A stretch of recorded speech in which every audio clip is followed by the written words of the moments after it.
Hello दोस्तों, आज की वीडियो थोड़ी लेंथी होने वाली है। तो इस वीडियो को ओनली वही लोग पूरा देख पाएंगे जिनके अंदर जुनून है अपने सपनों को पूरा करने का, जो हर वक्त अपनी उस जॉब के बारे में सोचते हैं जिनकी वो तैयारी कर रहे हैं। तो कुछ लोगों ने तो इसका थंबनेल देखकर ही इसको नेगलेक्ट कर दिया होगा, तो इसके पीछे रीज़न भी है इसको नेगलेक्ट करने का। क्योंकि इस वीडियो में मैं आपको बताऊंगा ये जो करेक्टली स्पेल्ड वर्ड या इनको मिस स्पेल्ड वर्ड हम बोला जाता है, इनको लोग क्यों नहीं करते। लोग इनको बिल्कुल नहीं करते। लोग सोचते हैं एग्ज़ाम में आएगा, हो जाएगा तो ठीक है, नहीं होगा तो एक नंबर चला जाएगा। तो इसका एक रीज़न तो ये है कि जब भी हम वोकैबुलरी को पढ़ते हैं, एंटोनिम सिनोनिम वन वर्ड, तो हम इनकी स्पेलिंग्स पर कभी भी ध्यान नहीं देते और ना ही उनकी प्रोनाउंसिएशन पे ध्यान देते हैं, जिसकी वजह से हमारे पार्ट एग्ज़ाम में गलत हो जाता है।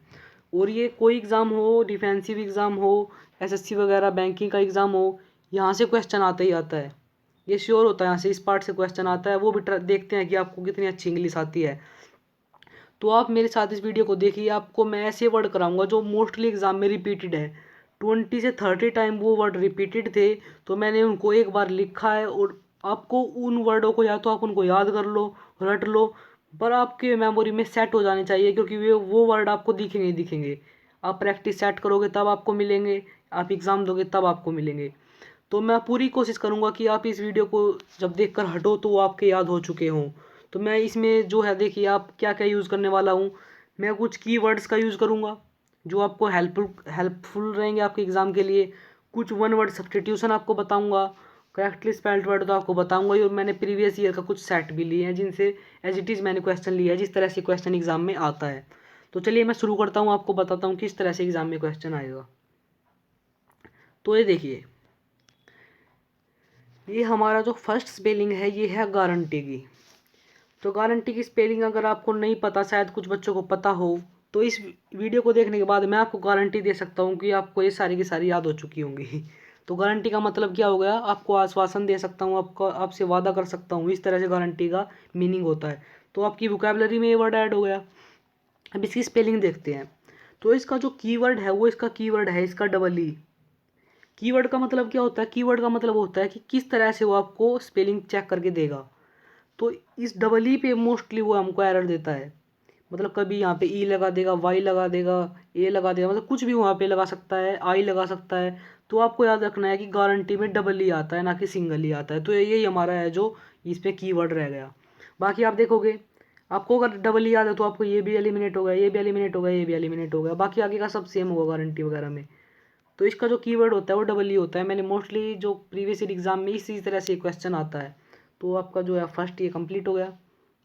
अब जो है नेक्स्ट पे चलते हैं। बिल्कुल आप इनको ध्यान से समझना, अपनी मेमोरी में सेट कर लीजिए, क्योंकि ये मल्टीपल टाइम ये क्वेश्चन रिपीट हुए हैं, इसलिए मैंने इनको इन वीडियो में लिया है, वरना इनकी कोई ज़रूरत नहीं थी इस वीडियो को बनाने की। पर ये ज़रूरी था क्योंकि आप लोगों के एग्ज़ाम में क्या पता क्या आ जाए। तो देखिए आप नेक्स्ट वर्ड देखिए, अकोमोडेशन। अकोमोडेशन का मतलब होता है निवास स्थान, हमारा आवास, हमारे रहने से संबंधित ही हमारा वर्ड होता है। अब प्रॉब्लम क्या होती है, इस वर्ड को लोग याद कर लेते हैं। जैसे याद कर लिया आपने, जब ये एग्जाम में आएगा ना, तो आपको अगर आता भी होगा तो आपका फिर भी गलत होगा, कन्फ्यूजन हो जाएगा। और कन्फ्यूजन हमेशा दो पार्ट में होता है। मीन्स अगर आपने दो ऑप्शन एलिमिनेट कर दिए तो बाकी के दो में कन्फ्यूजन रहता है। तो आपको अकोमोडेशन याद ही नहीं करना। आपको तो क्या याद करना है, आपको तो बस 13 याद करना है। क्या याद करना है आपको, आपको 13 याद रखना है, बस 13 बन गया। क्योंकि अकोमोडेशन से जब भी स्पेलिंग आई है ना, तो इसके नंबर को लेकर आई है। जैसे आप इसको काउंट करोगे तो इसमें 13 वर्ड है, काउंट करके देख लो। बाकी में आपको 13 वर्ड नहीं मिलने वाले, क्योंकि वो क्या करेगा, कभी तो डबल सी की जगह सी दे देगा, कभी डबल एम की जगह एम दे देगा। तो यहाँ से इस पार्ट से एरर बनता है। तो आपको 13 यहाँ पर याद रखना है। कभी आपको वर्ड आ जाए, आप सीधा काउंट करो, टिक लगा दो, आपका 90% आपको क्वेश्चन बिल्कुल सही मिलने वाला है। वैसे तो आपको याद ही हो गया होगा, डबल एस सी और डबल एम आता है। तो चलिए नेक्स्ट पर चलते हैं, मिसलेनियस। तो हाँ, मैं आपको एक बात बताऊं, जिस तरह से आप एंटोनिम्स और सिनोनिम्स को याद करते होगे, आपको पता है एंटोनिम्स सिनोनिम्स कितने ज़्यादा हैं। पूरी पूरी इंग्लिश वोकैबुलरी जो बनी है, डिक्शनरी, सब अपने आप में एंटोनिम्स सिनोनिम्स हैं। तो फिर भी आप उनको याद करते हो, क्यों? क्योंकि आपको पता है कि 500 से लेकर 1000 के बीच में ये मोस्ट इंपॉर्टेंट वर्ड होते हैं जो सभी एग्ज़ाम में आते हैं। तो उसी तरह ये स्पेलिंग है जो सभी एग्ज़ाम में आती है। तो आप यहाँ से थोड़ा अंदाज़ा लगा सकते हो। तो मिसलेनियस वर्ड का मतलब होता है सारा, हम इसको बोल सकते हैं कोई मिश्रित जो हमारा पार्ट होता है। जैसे मिसलेनियस जीके का पार्ट होता है, मिसलेनियस होता है मिक्स हुआ सब कुछ उसमें मिलता है। तो इसमें हम देखेंगे आपको इसको तोड़ कर याद करना है, इसका कीवर्ड है, इसको तोड़ कर याद करना है, मिससेलेनियस। सेल वर्ड कोई मुश्किल नहीं है आपको याद करने में, पर प्रॉब्लम आती है इस मिस वर्ड में। इस मिस वर्ड में वो हमको डबल एस लगा के देता है, मिस। आप ये मत सोचना है कि ओनली एक बार रिपीट हुआ है, 20 से 30 बार रिपीट हुए हैं, प्रीवियस ईयर बुक चेक कर लो आप कोई भी। तो मैंने इनको ओनली एक बार लिखा है, क्योंकि ज़्यादा बार लिखने का फ़ायदा नहीं। तो क्या करेगा वो, मिस में आपको डबल एस लगा के यहाँ पे दे देगा। तो आपको ध्यान रखना है कि मिसलेनियस में एक ऐसा आता है, बस कुछ याद नहीं रखना, आपको याद रखना है मिसलेनियस में एक ऐसा आता है। तो आपका क्वेश्चन नंबर 3 सही। कीवर्ड आपको याद रख लोगे ना तो भी आपसे काम चल जाएगा। अब आप देखिए नेक्स्ट हमारा है इंस्टेंटेनियस। अब इंस्टेंटेनियस का मतलब होता क्या है, इसका मतलब होता है एकदम से कोई काम कर देना, तुरंत कोई काम कर देना, उसको बोलते हैं इंस्टेंटेनियस। तो अब आप देखिए इसमें आपको डबल 10 मिलेगा, आपको सब में मिलेगा। इसमें देख लो, इसमें भी डबल 10 है, इसमें भी डबल 10 है, इसमें भी डबल 10 है। तो अब क्या किया जाए भाई, इसमें भी आप देखिए इंस भी आपको यहाँ पर मिलेगा, यहाँ पर भी आपको इंस्टेंटेनियस मिला, यहाँ पर भी मिला, यहाँ पर भी मिला है।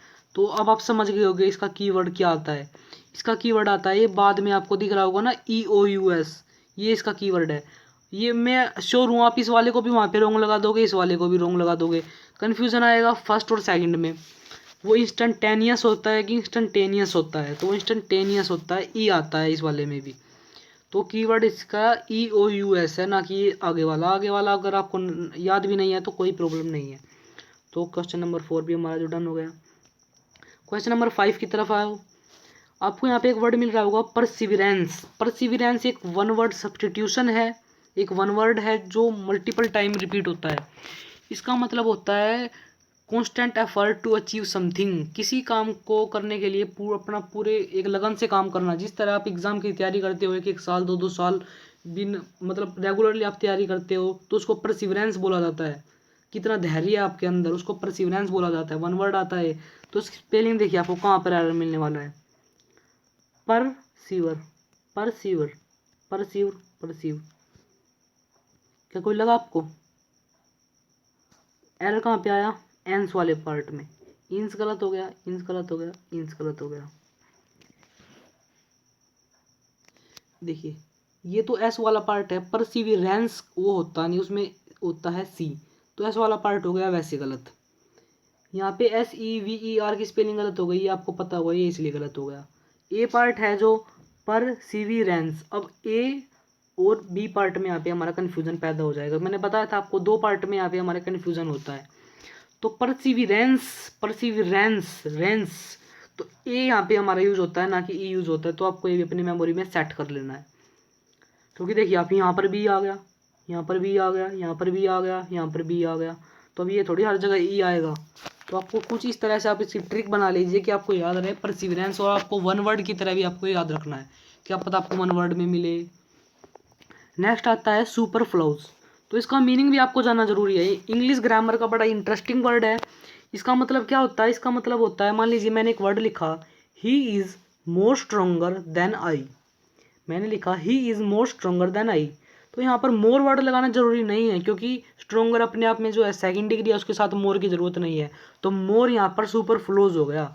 सुपर फ्लोज का मतलब होता है अनावश्यक कोई चीज़ यूज हो जाए। सुपर फ्लोज कुछ सेंटेंस भी होते हैं, जैसे सुपोज के साथ इफ़ नहीं लगाया जाता, वो सुपर फ्लोज बन जाता है। तो आपको अगर आप ऐसे मतलब ग्रामेटिकली आप वर्डों को बोलोगे ना तो अलग ही इंप्रेशन आएगा। अब अगर आपने ऐसे ही बोल दिया, नहीं यार ये नहीं आएगा, दोनों गलत हो जाते हैं, आप बोलोगे सर ये सुपर फ्लोज है, तो वो थोड़ा सुनने में भी अच्छा लगता है। तो उसकी स्पेलिंग में कहाँ कन्फ्यूज़न होता है, तो देखिए सुपर की स्पेलिंग आप सबको पता होगी यार, सुपरमैन वाला सुपर है। फ्लोज की स्पेलिंग में प्रॉब्लम होती है, और प्रॉब्लम इसमें नहीं होगी आपको, पक्की बात है इसमें नहीं होगी। शायद ये वाली और ये वाली मैंने सेम लिख दिया, FLOUS FLOUS, तो कोई प्रॉब्लम नहीं है, इसको काट दे। यहाँ देखिए आप सुपर फ्लोज है एंड सुपर फ्लोज है। अब मैंने भी जब इसको याद किया था ना, शुरू में मुझे इसकी स्पेलिंग नहीं पता था, मैं वैसे ही बोल दिया करता, तो मैंने इसको टिक करके आया था मैं एग्ज़ाम में, तो मेरा वहाँ पे क्वेश्चन गलत हो गया था, तो मैंने उसी दिन इसको याद कर लिया था कि FLUOUS होता है। थोड़ा अजीब लगता है ये वाला, पर यही इसका जो करेक्ट प्रोनाउंसिएशन है। सुनने में सुपर फ्लोज की ये लगती है स्पेलिंग, पर असलियत में W इसमें यूज़ होता है। तो आप इसको याद कर लीजिए, मैंने इसका मीनिंग भी आपको बता दिया है। तो ये आपसे जो है एंटोनिम सिनोनिम्स वगैरह में भी पूछे जा सकते हैं, तो किसी तरह आपसे ये पूछे जा सकते हैं। अब आप देखिए इंडिपेंडेंस, शायद इसका तो आई थिंक सबको पता होगा, इंडिपेंडेंस डे आप मनाते हैं। तो इसकी सिंपल सी ट्रिक है, ई ई ई ई, 4 ई यहाँ पे यूज हो गए हैं। इंडिपेंडेंस, कहीं भी ए नहीं मिलेगा आपको। जैसे इस वाले में और इस वाले में आपको 100% डाउट होगा, आप एग्जाम में इसको पढ़कर नहीं गए। ए वाला मोस्टली बच्चों ए वाला भी लगा देते हैं, कुछ ई वाला लगा देते हैं, तो ये वाला ठीक हो जाता है। बाकी बिल्कुल गलत है, ये नहीं हो सकता। तो ई सारे पार्टों में ई यूज होगा, इंडिपेंडेंस में ए का यूज नहीं होने वाला। तो चलिए नेक्स्ट पे चलते हैं, 8 पर चलते हैं। ये देखिए यहाँ पे इंडिपेंडेंस आया था, यहाँ पे ब्यूरोक्रेसी, एक दूसरे के एंटोनिम से मान के चलिए इनको।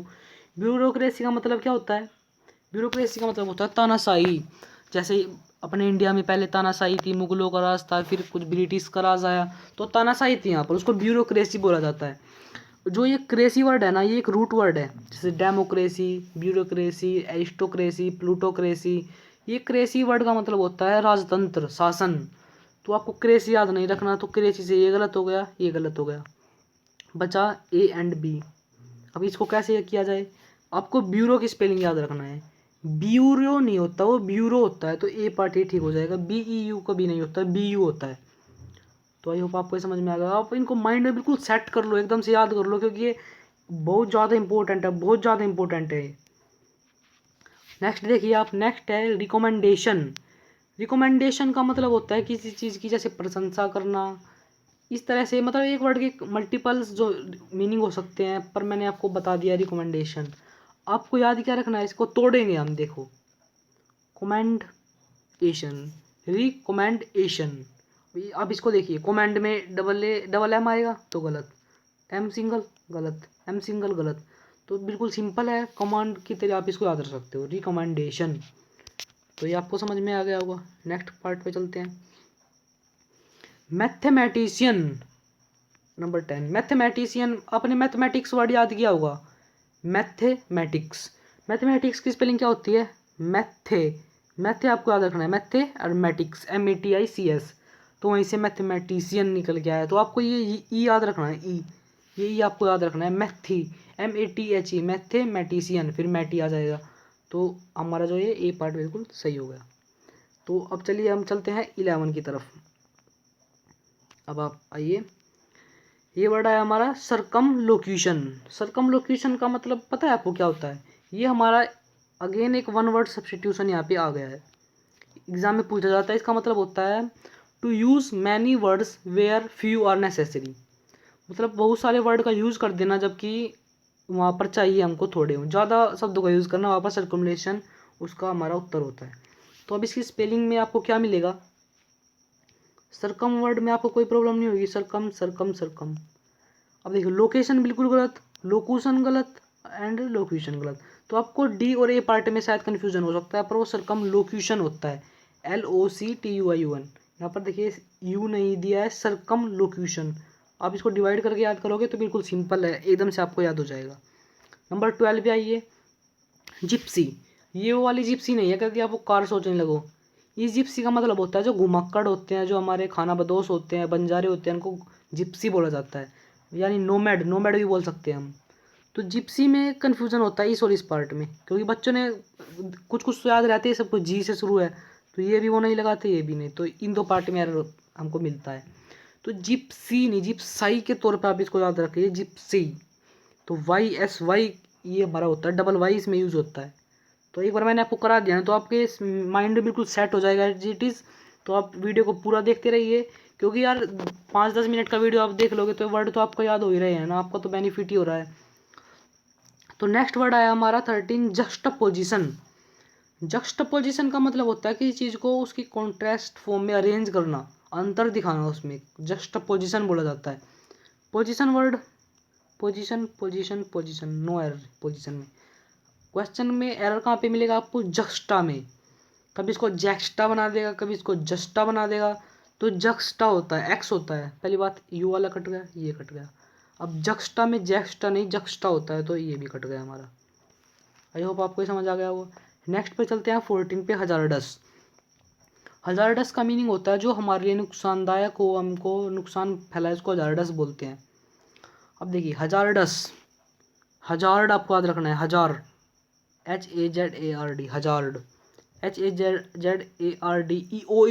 गलत हो गया बिल्कुल। HAZZ गलत हो गया। HAZARDUS गलत हो गया। Hazardous DOUS hazardous. आपको बिल्कुल इसको माइंड में सेट कर लीजिए, कभी एग्जाम में गलत नहीं होना चाहिए। अब आपको आपने एक बार देख लिया ना तो बिल्कुल। अब आप देखिए ये जो है ना, ये हमारा एक सिनोनिम्स है। ये हमको सिनोनिम्स में भी पूछा जाता है और स्पेलिंग में भी पूछा जाता है, तो आपको सिनोनिम भी याद हो जाएगा और स्पेलिंग भी। एंडेवर, एंडेवर एक कार भी होती है अगर आपने देखी हो। एंडेवर का मतलब होता है एफर्ट्स, प्रयत्न करना, तो इसका सिनोनिम्स क्या होगा? Efforts, EFFORTS efforts. एंडेवर की स्पेलिंग अब आप देखिए, एंड एक वर्ड इसमें से निकल गया, एंड VOUR यहाँ से एक वर्ड निकल गया, सब में सेम है, ये गलत हो गया। NDA, अब आप देखिए कन्फ्यूजन कहाँ पे आपको होगी, ए और बी में आपको कन्फ्यूजन होगी, कहाँ EA होगा या AE होगा, यहाँ पे आपको कन्फ्यूजन हो जाएगा एग्जाम में। तो एंडेवर होता है वो, ENDEA एंडेवर, ना कि एंडेवर नहीं होता वो। तो इसको बिल्कुल याद रखना, आप एग्जाम में क्वेश्चन गलत हो जाते हैं अक्सर। तो ये होता है, और मैंने आपको बताया सिनोनिम्स भी है। और ये नेक्स्ट जो है ये एक वन वर्ड सब्सटीट्यूशन भी है और एक स्पेलिंग मिस्टेक में भी इसको दिया हुआ है। वन वर्ड सब्सटीट्यूशन कैसे है? सीडोनिम वो इसको बोला जाता है, to write under a different name. इस तरह से आपको एक वन वर्ड मिलेगा, मतलब किसी झूठे नाम से किसी चीज़ को लिखना, उसको क्या बोला जाता है? उसको बोला जाता है स्यूडोनिम। अब स्यूडो का मतलब होता है काल्पनिक, स्यूडो फोर्स भी होता है फिजिक्स में, उसको हम बोलते हैं शायद सेंट्रीफ्यूगल फोर्स, उसको स्यूडो फोर्स बोला जाता है। तो स्यूडो का मतलब होता है काल्पनिक, निम से होता है नेम, तो काल्पनिक नाम सीधा यहाँ से बन रहा है। तो स्यूडो की स्पेलिंग आपको याद रखनी है, PSEUDO, पी साइलेंट रहता है जैसे निमोनिया में रहता है, तो पी साइलेंट हो गया, तो स्यूडो SEUDO, तो पी स्यूडो NYM निम। तो आपको इसमें कन्फ्यूजन मत हो जाना ए एंड बी पार्ट में कि यहाँ पे ई दिया हुआ है, ई नहीं आएगा, स्यूडो निम NYM होता है खाली निम। तो चलिए नेक्स्ट पे चलते हैं। नेक्स्ट है 17, एम्बेरसमेंट। एम्बेरसमेंट का मतलब होता है शर्मिंदगी, शर्मिंदगी को एम्बेरसमेंट बोला जाता है। अब आप देखिए इसमें किस तरह से हमको एरर मिलेगा। यहाँ पे यूज़ होता है RR एंड SS का। RR आपको यूज़ किया एक बार, ऐसा है एक बार R एक बार S, एक बार R दो बार S। तो अकोमोडेशन वाला ही बिल्कुल इसका भी सिलसिला है, उसमें भी CC और MM यूज़ हुआ था, तो इसमें भी RR एंड SS यूज़ होगा, तो आप उसको और इसको कनेक्ट करके याद कर सकते हो। एम्बेरसमेंट, शर्मिंदगी इसका मतलब होता है। अब जो नेक्स्ट है वो है हाइजीन। हाइजीन का मतलब होता है जो हमारे लिए स्वास्थ्यदायी हो, हमारे लिए लाभदायक हो, उसको हाइजीन बोला जाता है। तो हाइजीन की स्पेलिंग क्या होती है? आई आपको इसमें रूट वर्ड, ये मतलब कीवर्ड आपको आई मिलेगा इसमें। बाकी में देखिए EI गलत हो गया, E गलत हो गया, Y गलत हो गया। हाइजीन HYGIEN, आपको आई याद रखना है, आई आपको मिलती है करेक्ट कर देना, बिल्कुल आपका 100% ठीक मिलेगा। नंबर 19 की तरफ चलते हैं। नंबर 19 जो है ये एक वन वर्ड सब्स्टिट्यूशन है, मैंने आपको बताया था। किस तरह का वन वर्ड सब्स्टिट्यूशन है आपसे पूछ जाएगा, मतलब अपने किसी साथी के साथ काम करना, आपका पार्टनर हो सकता है, उसको क्या बोला जाता है? उसको कॉलेज बोला जाता है। आपको वहाँ पर ऑप्शन में पार्टनर भी मिलेगा, तो पार्टनर मत लगाना, उसका रूट वर्ड स्पेशल क्या होता है? कॉलेज। मैंने root word one word substitution वाली वीडियो में आपको बताया था कि रूट वर्ड का जो हमारे ये वन वर्ड होते हैं इसका मतलब होता है कोई एक सूटेबल वर्ड, मतलब बिल्कुल जो उपयुक्त वर्ड हो, जो उस पर ही सेट होता है। जैसे कॉलेज बिल्कुल उपयुक्त वर्ड है। इसकी स्पेलिंग देखिए अब किस तरह से आपको दिया जाएगा। पहली बात तो DL आ गया, ये गलत, ये गलत। अब COLLAGU दिया है, COLLEAGU दिया है, तो ये गलत हो गया, EAG। तो कॉलेज की तरह आप इसको याद रख सकते हो, कॉलेज। कॉलेज में हमारे दोस्त होते हैं, तो इसी तरह कॉलेज का मतलब भी क्या होता है? हमारे साथ काम करने वाला। अब आप देखिए ये कहाँ पे यूज़ होता है? ये वर्ड यूज़ होता है प्रीपोजिशन के अंदर। कैसे यूज होता है? Affiliate, affiliate to, affiliate with, ये प्रीपोजिशन होती है, इसका मतलब होता है किसी चीज़ से संबंध रखना। एफिलिएटेड टू यूनिवर्सिटी, स्कूल्स वगैरह, इस तरह से यूज़ होता है वर्ड। प्रीपोजिशन वाली वीडियो में मैं आपको करा दूंगा। अब आपकी स्पेलिंग इसको याद रखनी है। अब आप देखिए एफिलिएट में सिंपल है, सिंगल एफ नहीं आने वाला, और DF एंड LL दिया है तो गलत हो गया, एक एफ दिया है गलत हो गया। क्या होगा? DF यहाँ पे यूज़ होगा, एफिलिएट, AFFILIATE, एफिलिएट यहाँ पे बन गया। नेक्स्ट वर्ड आया यहाँ पे ट्रूली, शायद इसका तो मोस्टली बच्चों को पता होगा। ट्रूली का मतलब होता है सच्चाई, तो ट्रूली, ट्रूली सीधा है। अब कन्फ्यूज़न इसमें और इसमें हो जाता है, इनमें नहीं होगा, क्योंकि ट्रू की स्पेलिंग क्या होती है? TRUE, तो बच्चे क्या लगा देते हैं TRUELY, ट्रूली बन गया, पर इसमें ई जो है वो ख़त्म हो जाता है, ट्रूली वो बन जाता है। तो यहाँ पे हमारे जो इंपॉर्टेंट वर्ड थे सारे हैं जो कंप्लीट हमने कर लिए हैं। तो जिसने भी ये वीडियो पूरा देखा है वो मेरे को कमेंट करके ज़रूर बताना कि मैंने वीडियो पूरा देख लिया है, जिससे मुझे अब पता चल जाए कि किन किन जो बच्चों ने वीडियो पूरा देखा है। तो आई होप आपको किसी ना किसी एग्ज़ाम में ज़रूर हेल्प करेगा। आप ये मत सोचा करो दोस्तों कि यार क्या यार 20 वर्ड ही तो हैं यार, क्या एग्ज़ाम में आएंगे। आपको ज़िंदगी में क्या एक ही एग्ज़ाम देना है? अब इसमें मान लीजिए 10,000 पोस्ट है जो एग्ज़ाम आप दोगे, तो इतने लाख बच्चे तैयारी करते हैं, अगर आपका सिलेक्शन नहीं हुआ बाई चांस, तो क्या आप नेक्स्ट ईयर एग्ज़ाम नहीं दोगे? तो ये बूंद बूंद से बिल्कुल घड़ा भर जाता है, तो आप थोड़े थोड़े वर्ड याद करोगे तो शायद नेक्स्ट ईयर तक आपका के पास पूरी बड़ी वोकैबुलरी तैयार हो जाएगी। तो आप चीज़ों को बिल्कुल बच्चों की तरह याद किया करो, बिल्कुल नया समझे करो चीज़ों को। तो थैंक यू, आपके वीडियो काम आएगी। तो आई होप आपका एग्ज़ाम भी अच्छा हो।